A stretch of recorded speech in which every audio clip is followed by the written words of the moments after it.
The desperate Plath city never slept. Bright neon signs flickered above. Machines rolled through the streets and voices echoed in every corner. But beneath the glowing towers, in the wet and silent alleys, there was one figure who did not belong. She was alone. An alien woman, her clothes torn, her hair tangled with dirt and rain. Her body shook in the cold as she pressed herself against a wall, gathering the last of her strength. Her lips trembled as she whispered to the door in front of her, "I can cook, I can clean, I can belong." But the door slammed shut in. Her face, she flinched, staring at the closed metal door, her tears mixing with the falling rain. The voices from inside hissed through the cracks. "Not her. She is useless. She is too strange, too different. She cannot give life. She will bring shame." Her chest ached as she pressed her forehead against the door. "Please, I'll do anything," she whispered, but no one answered. The rain grew heavier, beating down on her thin frame. She pulled her arms around herself and stumbled to the next building. Her fists pounded weakly on the door. "I can cook," she whispered again. "I can clean. I can be quiet. I can belong." The door opened slightly, just enough for a pale face to peek through. The alien inside sneered when he saw her. "You again? Beg somewhere else." He spat at her feet and slammed the door shut. Her body trembled. She lowered her head, ashamed, and turned away. The whispers from the street followed her. "There she is, the outcast. She should have died already. No one wants her. She has no worth." Her throat burned, but no words came. She staggered forward, her bare feet splashing in puddles until she collapsed near the market steps. Her arms wrapped around her knees, and she buried her face, whispering the words again to herself. "I can cook. I can clean. I can belong." The words were broken now, spoken not to anyone, but to the empty air. Memories of rejection. She remembered the day the elders cast her out. She had stood before them in the great hall, her heart pounding. The elders examined her body, her size, the faint silver marks glowing on her skin. Their verdict was sharp and final. She is unfit. She cannot reproduce like the others. She carries corruption in her blood. Her family had turned away. No one defended her. No one spoke her name. She had been erased. That day, she walked out of her home with nothing, and ever since, she had begged in the shadows, trading her dignity for survival. But no matter how many times she whispered her plea, no one ever let her in. The last whisper now, as she sat on the cold stone steps, her body weak, she felt the last of her hope fading. Her whispers grew softer, her words broken. "I can cook. I can clean. I can be quiet. I can belong." She covered her face with her hands, her tears falling freely around her. Families passed by, pulling their children close. Merchants hurried home, pretending not to see her. To them, she was already invisible.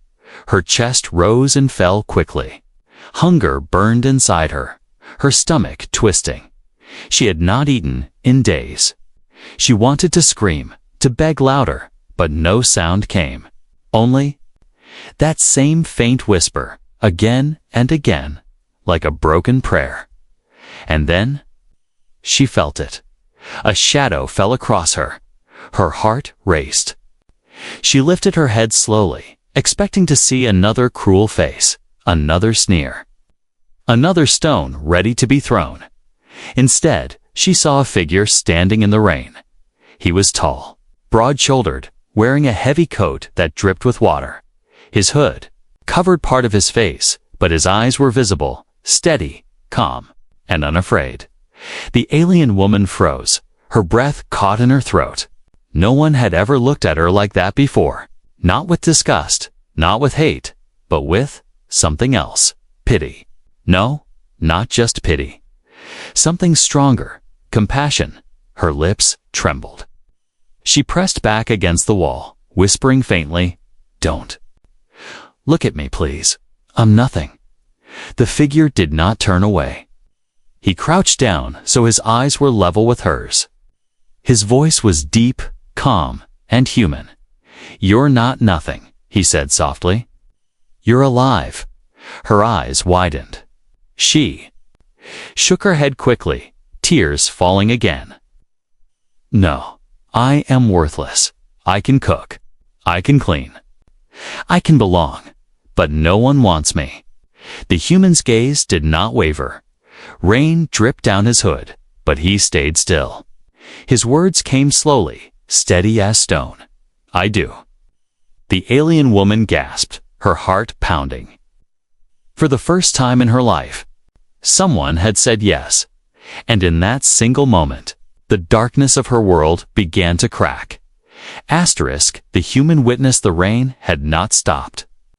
It poured down the neon streets, washing dirt into the drains, covering the world in a silver haze. The alien woman sat on the stone steps, trembling, her whisper fading into the storm. "I can cook, I can clean, I can belong." Her voice cracked, her body swayed. She thought she would collapse again. But then she heard it footsteps. Slow, heavy, steady. She looked up, expecting another cruel face, another sneer, another stone. Instead, saw him, a tall figure in a heavy coat, his hood low, his boots splashing in the puddles, his eyes, steady and human, locked on her. They were not filled with fear, not disgust, not mockery. They were calm, patient, and searching. Her heart skipped. She pressed herself against the wall, ashamed. Don't look at me," she whispered. "I am nothing." But the human crouched down so his gaze met hers. Rain ran down his face, but he did not move. His voice was low, steady. "You are not nothing. You are alive." Her lips trembled. Her tears fell. "No one wants me," she whispered. "I can cook, I can clean, I can belong. But no one wants me." The human studied her silently for a moment. Then he spoke, firm and unshaken. "I do." The crowd reacts to the words cut through the storm. The alien woman gasped, her body shaking. Had she heard him right? But before she could answer, voices rose from the street. A small group of aliens had gathered, watching. Their faces twisted in disgust. "Human, step away from her." One shouted, "She is cursed." Another hissed, "She cannot give life. She is worthless." More gathered, whispering, spitting, pointing. Their eyes burned with contempt. The woman's body curled in on itself. Her voice broke, trembling. "Go, please. If you stay near me, they will hate you too." The human did not move. His gaze stayed locked on hers. His hand lowered slowly, palm open, steady, waiting. "They already hate me," he said quietly, "but I don't care." The woman's heart pounded. She stared at his hand, trembling. "Why?" she whispered. "Why would you choose me?" "Because kindness is a choice," he answered, his voice like steel. "And I choose you." The first step the crowd erupted in anger. "Madness. Humans are fools. You will regret this, human." One merchant spat on the ground. "Touch her and you take her curse into yourself." But the human stood, tall and unyielding. He turned to face them, his voice sharp and strong. "What curse?" "The curse of being hungry. The curse of being cold. The curse of begging for a home while you turn your faces away." The crowd fell into uneasy silence. Some muttered, some sneered, but none stepped closer. The human looked back at the woman, his hand still waiting. Her heart raced. Every instinct told her not to trust, not to hope. She had been betrayed too many times. She had begged too many doors, whispered to many empty promises, but something in his eyes, steady, calm, unafraid, broke through the chains of fear. Slowly, with trembling fingers, she reached out. Her hand met his, warm, steady, real. The crowd gasped in shock. Some shouted, some turned away. But the human did not release her hand. He pulled her gently to her feet, holding her upright as her knees shook. Naira, that was her name, though no one had spoken it in years, gasped softly, staring at him in disbelief. No one ever said yes, she whispered. His voice was quiet, but certain. Then let me be the first. The shield of humanity, the human, pulled his coat from his shoulders and wrapped it around her. It was heavy, warm, smelling faintly of smoke and metal. Naira clutched it tight, pressing it against her chest. The crowd roared in outrage. He covers her. He makes her his own. Shame. Disgrace. But the human's eyes burned with defiance. He looked at them all and shouted above the storm, "Shame is not in her. Shame is in you.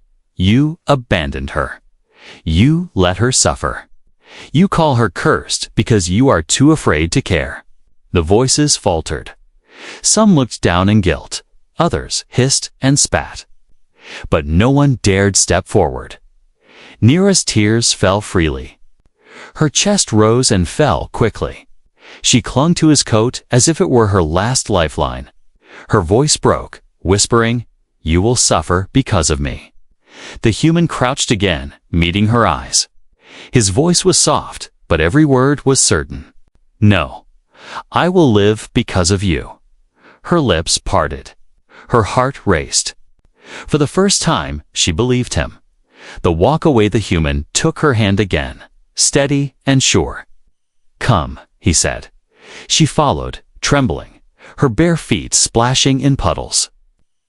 The crowd parted reluctantly, hissing and whispering as they passed. But no one stopped them. Step by step, the alien woman walked away from the shadows of rejection, not as an outcast crawling in the dirt, but as someone chosen. Her head lowered, tears falling, but her heart whispered a fragile truth she had never dared speak. "Maybe I can belong." The human glanced at her as they left the crowd behind. His voice was calm, steady. "You are safe now." Her breath caught. She repeated the word softly, tasting it for the first time. Safe. She looked up at him through the rain, her eyes wide with wonder. "No one has ever said that to me." His lips curved in the faintest smile. "Then remember it, because from now on, it will always be true." The choice of kindness, the rain kept falling as the human led her away from the crowd. His hand held hers firmly, steady like stone. Behind them, angry voices faded into the distance. Some shouted curses, others laughed cruelly, but none dared follow. The alien woman clutched his coat tightly around her shoulders, her bare feet splashing in the puddles. Every step felt unreal. For so long she had begged, whispered, cried, and every time the answer had been rejection. Yet now someone walked beside her, not mocking, not spitting, not turning away. Her name was Kara, though she had not heard it spoken in years. To her people, she was no longer Kara. She was the burden, the broken one. She lowered her head, afraid this fragile moment would vanish. "You don't have to hold my hand," she whispered shakily. "They will hate you for it." The human looked down at her, his eyes calm. "Let them hate me." Her chest tightened. No one had ever spoken such words for her. The door to shelter, they walked in silence until the city grew quieter. The bright markets far behind them. The human stopped before a small building with a metal door. He pressed his hand against a scanner, and the lock clicked open with a soft hiss. He turned to her, his voice steady. "This is my home. And now it can be yours too if you want it." Kara froze. Her heart raced. her whole body trembling. I can't, she whispered. I will make your home unclean. I don't belong anywhere. The human shook his head firmly. No one is unclean. You are not unclean. You belong as much as anyone else. Her lips trembled, her tears falling. She had no strength left to argue.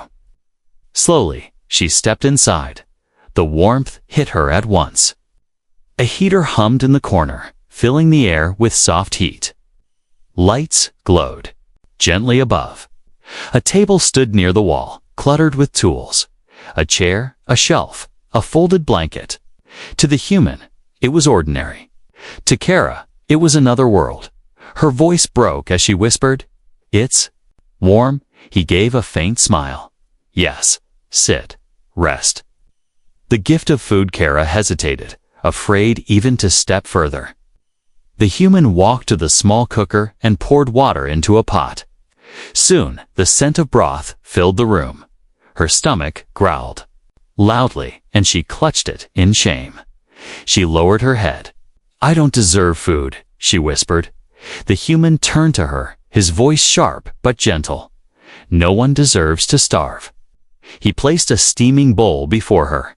Kara stared at it, her hands trembling. Memories of scraps thrown at her feet, spoiled and dirty, rose in her mind. "For me?" she asked faintly. "For you," he said simply. Her hands shook as she lifted the bowl. She sipped once, then again. The warmth spread through her empty stomach, chasing away the cold. Tears filled her eyes. She ate quickly, sobbing between each. Bite. The human sat across from her, silent, letting her cry, letting her eat. When she finished, she lowered the bowl, whispering, "Thank you." He shook his head. "You don't have to thank me for being human." Her chest ached at his words. The cleansing after the meal. The human stood and opened a small door at the back. Steam drifted into the room. "There is hot water here," he said softly. "Wash, take your time. No one will disturb you." Kara froze. Her whole body went rigid. No, I can't. I'll make it dirty. I am dirty." The human crouched, meeting her eyes. His voice was calm, steady. "You are not dirty, Kara. They told you lies. You deserve to feel clean." Her lips parted. He had spoken her name, something she thought she had lost forever. Slowly, trembling, she stepped inside. The steam wrapped around her like a soft blanket. She touched the water, gasped at its warmth. When she stepped beneath it, dirt and shame washed from her skin. She stared at her reflection in the fogged mirror. Silver markings glowed faintly along her arms, across her shoulders. She covered them quickly, afraid. "He will throw me out when he sees." They all did, but when she returned, wrapped in a towel, her hair damp, the human only looked at her calmly. His gaze softened. "You look like yourself," he said. Her voice cracked. Not strange," he said firmly. "Strong. Beautiful." Kara gasped, tears flooding her eyes. No one had ever spoken those words to her. She covered her face, sobbing quietly. The human placed a clean blanket in her hands. "Rest now. You are safe here." The choice mat. Kara curled. Beneath the blanket, her body trembling, not with cold, but with emotion too big to hold. For years, she had whispered her plea, "I can cook, I can clean, I can belong." And every door had closed. But tonight, one door had opened, and with it, a life she never thought possible. Her eyes closed, tears sliding down her cheeks. For the first time in years, her whisper changed. "I belong." And in the quiet room, the human sat watch, steady as ever. His choice had been made. He had opened his door, and with it, his life. Asterisk shelter and transformation, the door shut firmly. Behind them, and for the first time in years, Kara was inside a place where she was wanted. No rain, no cold stone, no closed doors. The hum of the heater filled the room, wrapping the air in warmth. Kara stood frozen just inside, clutching the human's coat around her thin body. She didn't dare move. Her whole life, whenever she had entered a place, it ended with someone shouting, someone dragging her back to the streets. The human noticed her trembling. "You don't need to fear," he said calmly. His voice was not loud, but it carried certainty, like an anchor. "This is your place too." Her lips trembled. She lowered her head, whispering, I don't belong anywhere." He crouched slightly, so his eyes met hers. "Then start here," he said. Food like a miracle, the human walked to the cooker, setting a pot of water to boil. The smell of broth soon filled the small shelter. Kara's stomach growled so loudly that she flinched, embarrassed. He glanced at her and gave a faint smile. Hungry. She lowered her head quickly. "I shouldn't eat." No one deserves to starve," he interrupted firmly. "Not you." He placed a steaming bowl in front of her. She stared at it, frozen. For years, food had meant scraps, half-rotten, tossed at her feet. Never had it been offered with gentle hands. Her voice shook. "For me?" "For you," he said simply. Her hands trembled as she lifted the bowl. The first sip burned her tongue. Slightly, but she gasped. Warmth spread through her chest, filling the emptiness that had haunted her. Tears spilled down her cheeks as she ate, each bite breaking something inside her. The years of rejection, the endless hunger, the belief she was unworthy. The human didn't rush her. He sat quietly, watching with patience. When she finished, she lowered the bowl and whispered, "Thank you." "You don't need to thank me," he said gently. "You only need to eat." Her throat tightened. No one had ever spoken to her like that. Water and revelation after the meal. The human gestured toward the small door at the back. "There's hot water in there. Wash, take your time." Kara's entire body went stiff. Fear flashed in. Her eyes, "No, I can't. I'll make it dirty. I am dirty." The human's gaze hardened slightly. Not in anger, but in refusal. He stepped closer, crouching again. "Listen to me. You are not dirty, Kara. You never were. What they told you is a lie. You deserve to feel clean." Her breath caught. He had spoken her name, the name she thought had died when her people cast her out. Slowly, trembling, she stepped into the small washroom. Steam wrapped around her like a soft embrace. She touched the water, gasped at the heat, and stepped under it fully. For the first time in years, warmth soaked her skin. Dirt slid away, revealing the faint silver markings across her arms and shoulders. They shimmered softly under the steam. Her heart stopped. Panic filled her. He will see. He will throw me out, just like the others. She pressed her hands against the glowing marks, trying to hide them. But they only grew brighter as tears fell down her cheeks. Not strange, beautiful when she returned. Wrapped in a towel, her hair damp, her body trembling, she kept her eyes on the floor. She clutched the coat tightly around her, trying to hide the glowing patterns. The human turned to her calmly. His eyes scanned her, not with disgust, not with fear, but with quiet understanding. "You look like yourself," he said softly. Her lips parted. "Not strange?" she asked, her voice breaking. He shook his head firmly. "Not strange. Strong, beautiful." Her knees weakened. Tears burst from her eyes, and she covered her face with her hands. No one had ever spoken those words to her. Her whole life had been filled with ugly, cursed, broken. Now, one word shattered all of that. Beautiful, the human stepped closer, placing a clean blanket in her hands. "Rest now. You are safe." She nodded weakly, unable to speak. First rest, she lay down on the small bed, curling beneath the blanket. The fabric was soft, the warmth deep and steady. She pressed her face into it and sobbed quietly, but this time the tears were not only of pain, they were of release. The human sat at the table, silent, watchful. He did not speak more. He did not rush her. He only stayed, a steady presence against the storm in her heart as her sobs softened. Kara whispered faintly, almost to herself, "I can cook. I can clean. I can belong." Then she shook her head, tears sliding across her cheeks. But this time, her whisper changed. "I belong." Her eyes closed, exhaustion pulling her into sleep. For the first time in years, her dreams were not filled with closed doors and cruel voices.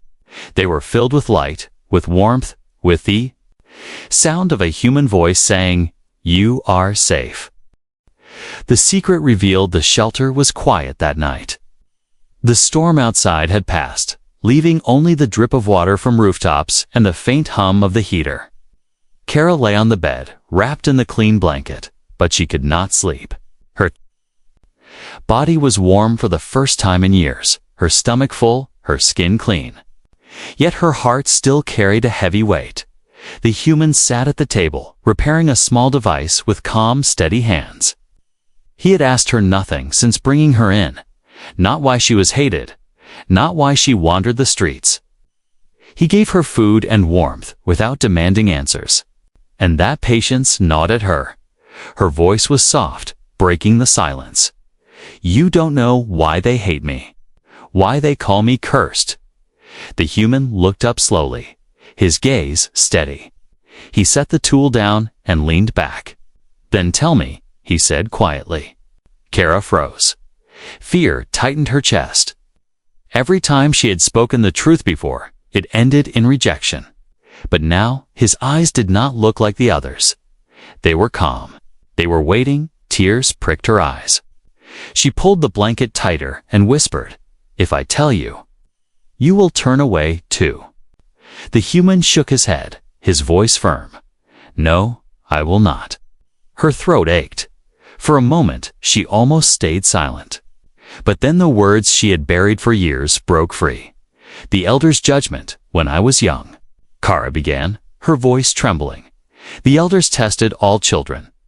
They measured our bodies, our strength, our blood. My sisters were praised. My brothers were honored. But me, they whispered about me." Her hand brushed over the faint silver glow on her arm.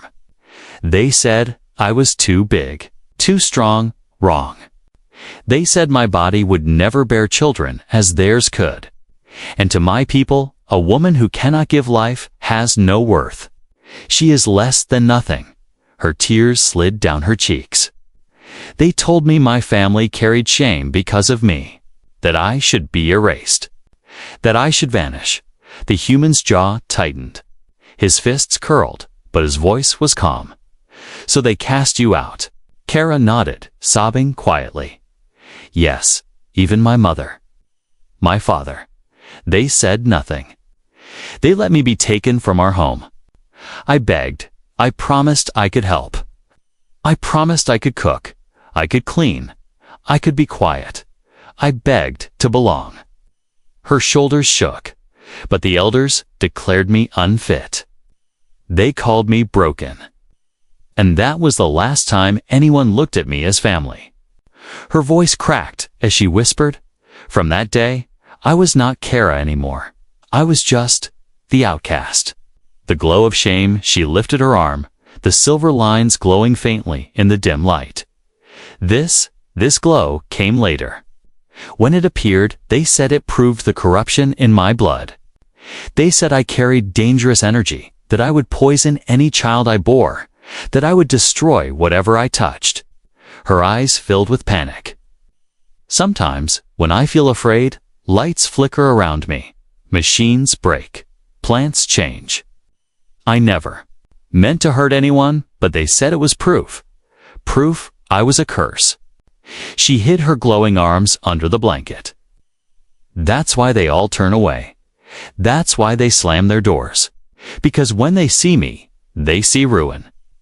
The human leaned forward, his voice steady, firm. Have you ever harmed anyone? Her eyes widened. She shook her head quickly. No, never. Sometimes things react. But I never hurt anyone.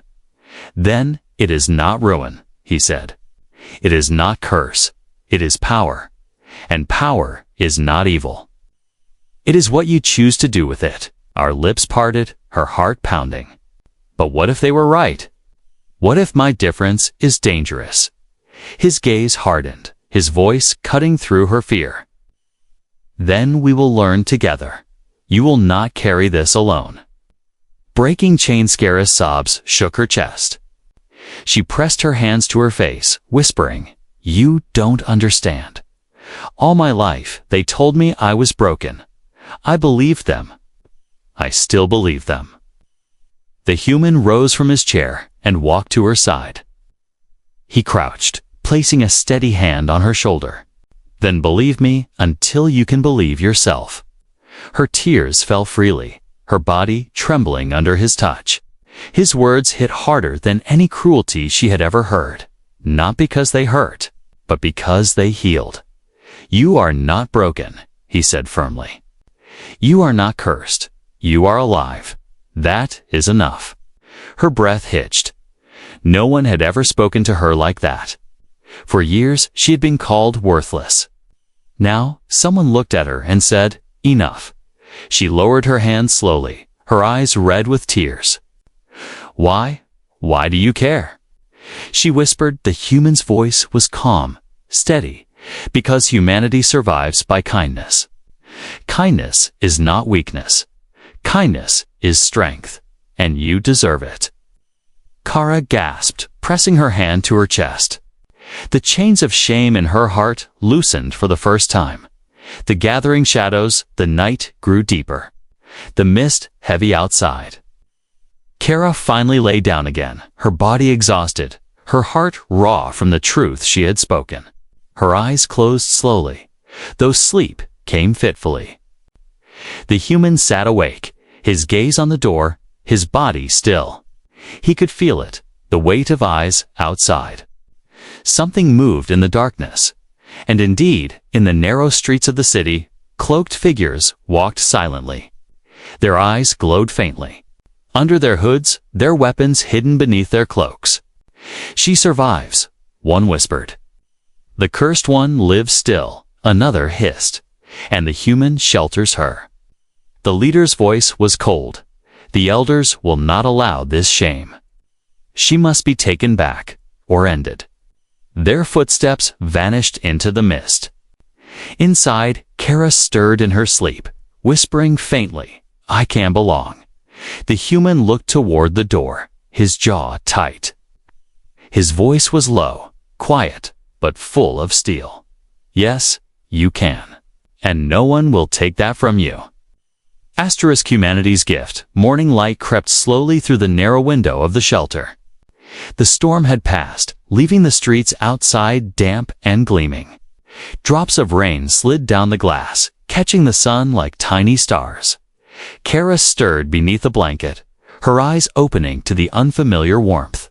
For a moment, she lay still, listening to the hum of the heater, the steady sounds of a home that was not hers.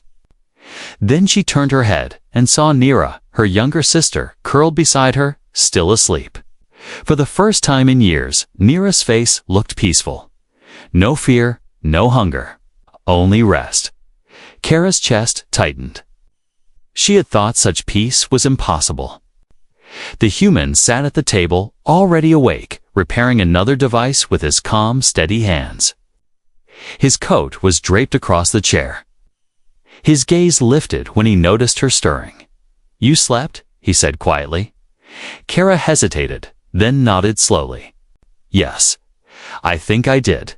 Good, he replied simply, and returned to his work. A morning meal, the smell of food, soon filled the air again. The human placed 2 bowls of hot broth on the table.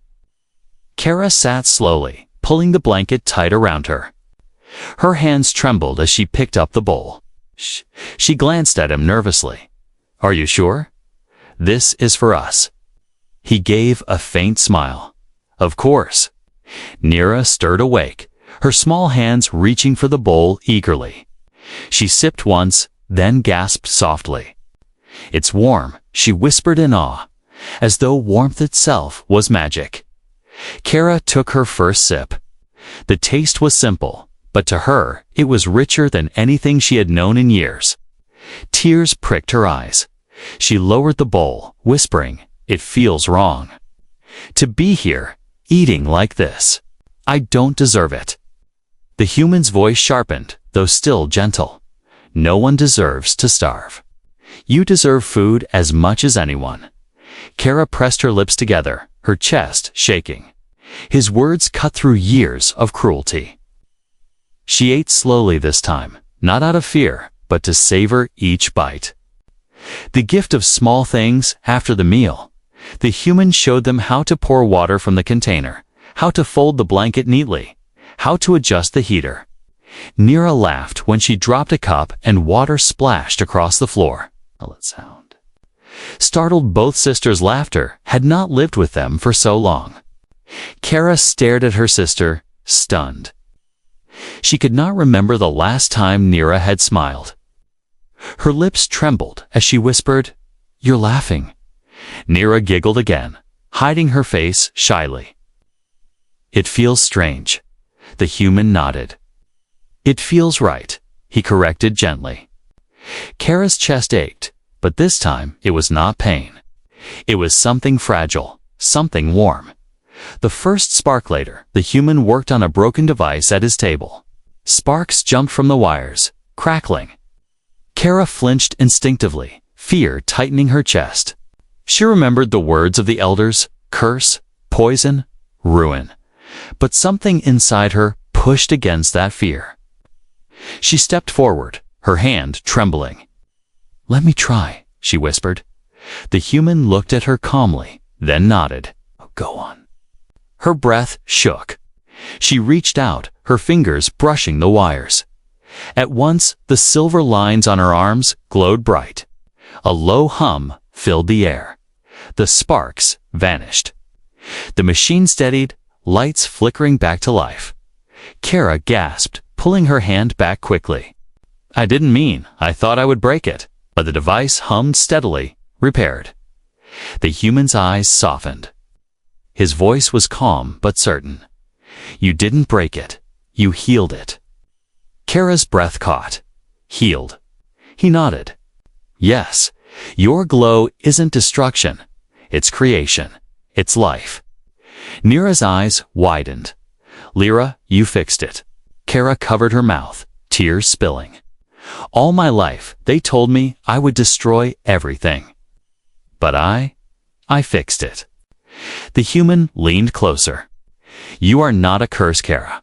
You are a gift." Her knees weakened. She sobbed openly, pressing her glowing hands to her chest. The lies she had carried for years began to crumble. Humanity's way,